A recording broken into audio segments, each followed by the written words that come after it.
Bonjour, le thème d'un temps pour notre couple aujourd'hui sera les pervers narcissiques dans le couple, deuxième partie. Je vous laisse écouter puis vous pourrez prendre le temps d'échanger entre vous. Dans cette deuxième partie, nous allons voir les stratégies du pervers et les effets pervers sur la victime. Je vous rappelle que même si j'emploie le masculin, les femmes peuvent bien sûr aussi être pervers narcissiques. N'oublions pas que nous avons tous à certains moments des fonctionnements pervers narcissiques.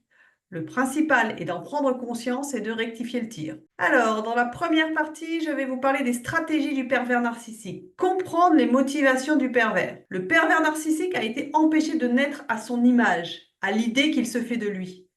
Il évolue coincé entre les phases objectales, d'objet, tout petit, vraiment tout petit bébé, et narcissique. Et il va utiliser l'autre comme un miroir dont il retire les bons aspects et vers lesquels il projette ses mauvais penchants, espérant combler son vide intérieur. Le pervers est-il un malade? Est-il malade? Le pervers narcissique est un vomisseur. Il expulse son chaos et rend malade les autres. Le pervers narcissique accompli est structurellement pervers. Il ne connaît ni souffrance ni remords. Il n'est pas malade. Rapidement, c'est son entourage qui devient malade. Le pervers narcissique ne souffre pas, c'est nous qui souffrons à sa place. C'est quelqu'un de fragile, c'est quelqu'un qui devrait souffrir énormément, mais qui, par un système de projection et notamment d'identification projective, se dédouane. C'est lui la cause de l'erreur ou du problème, mais il attribue à l'autre son propre travers. Le bénéfice qu'il retire est tel qu'il ne pourra pas se remettre en question. Faire porter à l'autre ses failles. Les mécanismes qu'emploie le pervers narcissique, comme le clivage, le déni et l'identification projective, sont aussi des mécanismes typiques des pathologies paranoïaques et paranoïdes. Le clivage de l'objet protège d'une angoisse de dissociation du moi par projection d'une partie de soi sur une partie de l'objet désigné comme mauvais. Collage et isolement, les moyens d'assujettir sa victime. En prenant du champ et en sortant du collage qu'impose le pervers, la victime ne pourrait que faire le constat de la folie de son partenaire. Le pervers en est bien conscient. Il ne doit pas permettre à son partenaire de prendre de la distance et doit l'empêcher de fréquenter des personnes qui pourraient lui renvoyer l'aspect anormal de sa relation. C'est pourquoi il va tenter de l'isoler pour pouvoir continuer de le dévaloriser. Le pervers narcissique a besoin de proximité et d'un lien difficile à rompre, comme un lien de subordination, le lien parental, le lien filial ou encore le lien amoureux. Il englue sa victime en s'appuyant sur ce lien, sur cette proximité initiale. Nous sommes tous sujets à des défaillances narcissiques à certains moments clés de notre vie, dans une situation d'incertitude, par exemple un changement de travail. Nous avons besoin de faire preuve alors de nos qualités. Nous constituons à ce moment-là la cible idéale pour un pervers narcissique, qui nous couvrira d'éloges avant de nous rabaisser. Le pervers repère tout de suite ses failles. Dévalorisation de l'autre, manipulation et nécessité de le contrôler. Perdre son objet signifierait pour l'agresseur retrouver ses propres symptômes. Le garder, c'est rester face au porteur de ces symptômes qui risquerait à son tour de les lui envoyer. Aussi, le pervers doit-il dénigrer la parole de l'autre. De plus, le pervers est porteur d'une angoisse d'abandon qui lui fait craindre le départ de l'autre. Le pervers salit et jette son partenaire, puis retourne le chercher à nouveau. Il le salit pour démontrer qu'il ne perd pas beaucoup s'il se sépare. Il le rejette pour son plaisir et pour se rassurer quant à sa propre angoisse d'abandon. Puis le séduit pour le garder et recommencer, usant pour cela alternativement de mécanismes de séduction, de projection, de passage à l'acte et de culpabilisation massif. Le pervers doit absolument contrôler sa victime, dénigrer sa parole sous peine de la perdre et d'avoir à faire face à ses propres angoisses de deuil ou d'être mis en accusation par son souffre-douleur. Il nous adresse des injonctions paradoxales, nous assaille de fausses accusations jusqu'au moment où notre cerveau démissionne. Nous ne savons alors plus où nous en sommes, nous ne savons plus qui nous sommes, et là, il nous tient à sa merci. As if ou comme si, c'est les personnalités donc des pervers qui sont des imposteurs. Le pervers fantasme peu, il passe à l'acte. Il est peu dans le ressenti, ce que vit sa victime n'est pas son problème. Au contraire, cela peut même être source de jouissance pour lui.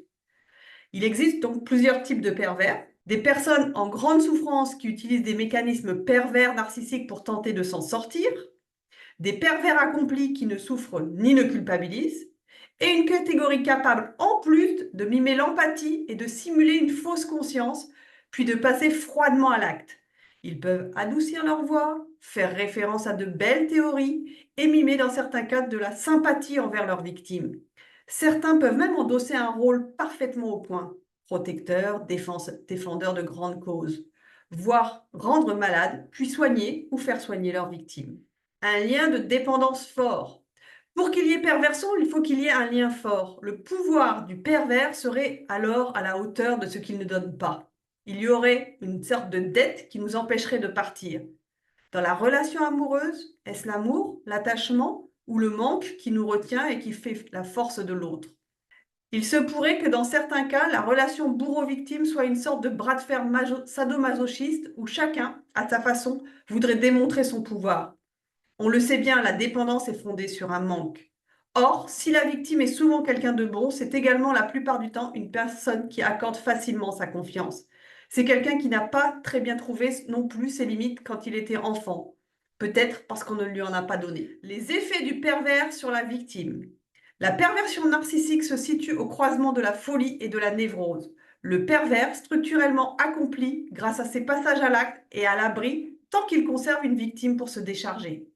Quant aux victimes, elles finissent par se trouver porteuses des symptômes du pervers, c'est-à-dire l'angoisse d'abandon, la colère, etc. En fonction du degré des rapports entre le pervers et sa victime, cela ira de la dépression à la tentative de suicide, de la violence à la perversion, de la confusion à la dépersonnalisation, voire la folie. Donc une totale confusion. Le pervers, par ses actes, sème une confusion telle que sa victime bien souvent ne peut plus agir intelligemment. La victime ne sait plus si elle doit croire ce que lui indiquent ses sens, ce qu'elle voit ou ce qu'elle entend. Rapidement, la victime se retrouve dans un état de vigilance constante, elle devient méfiante, sentant un danger et ne pouvant pas le repérer. La victime ayant perdu tout repère aura besoin de l'entendre de la bouche d'un tiers. Cette personne peut être un ami, un parent, un thérapeute, mais il est important qu'elle reste neutre. La neutralité n'empêche pas la requalification des faits. Des défenses abaissées.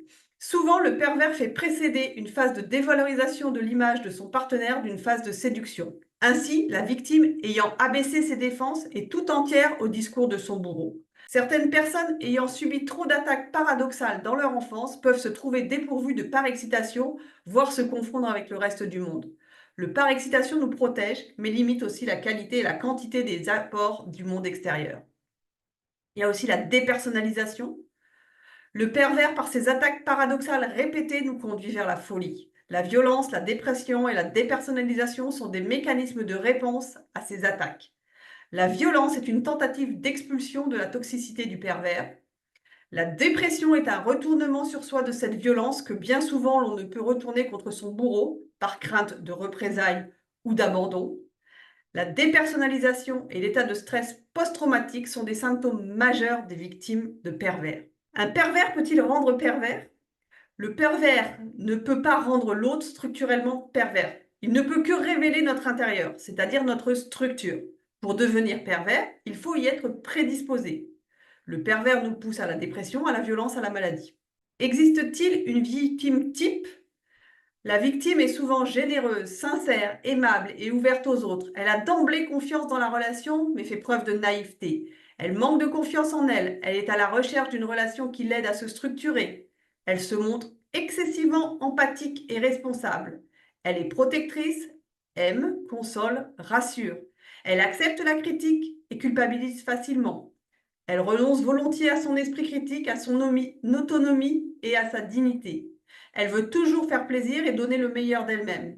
Elle accepte de se soumettre, s'illusionne et persiste dans son investissement affectif. Elle est souvent fière, orgueilleuse et refuse de voir la réalité en face. Elle ne se perçoit pas comme une victime. Dans certains cas, les victimes ont un penchant masochiste. Elles recherchent volontairement douleur et humiliation auprès d'un pervers. Le pervers et sa victime ont souvent en commun une faille narcissique. La victime, à l'inverse du pervers, projette de l'amour et souvent renarcissise son partenaire, ce qui, paradoxalement, la rend d'autant plus insupportable pour le pervers. Pour ce travail, je me suis fortement inspirée du livre Les pervers narcissiques, qui sont-ils, comment fonctionnent-ils, comment leur échapper de Jean-Charles Bouchoux. Pour cette deuxième partie, c'est fini. À vous d'échanger, de prendre le temps de commenter ce que vous avez entendu en donnant à tour de rôle votre point de vue et en écoutant celui de l'autre. Si vous avez des questions, n'hésitez pas à les poser sous la vidéo, j'essaierai d'y répondre soit dans les commentaires, soit par une autre vidéo. C'était un temps pour notre couple avec Sophie Caldier, thérapeute de couple, psychologue clinicienne et sexothérapeute. Je vous souhaite une très belle journée. Je vous dis à très bientôt pour de nouveaux sujets.